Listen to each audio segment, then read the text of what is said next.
विवान सगळा पसारा करून चालला गेला, तुला साफ करायला लागत आहे आता. सरू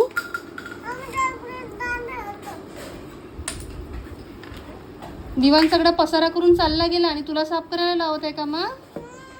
तू शाळेत चालला गेला सगळा पसारा करून, आणि हा पसारा तर तुला साफ करायला लावत आहे. बापरे, इतका सारा पसारा केला विवानने.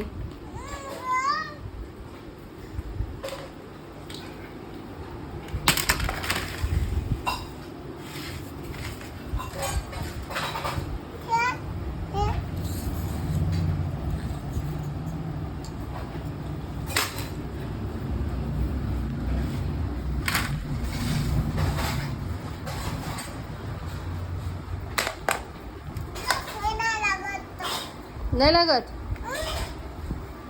ठेवून दे तरी.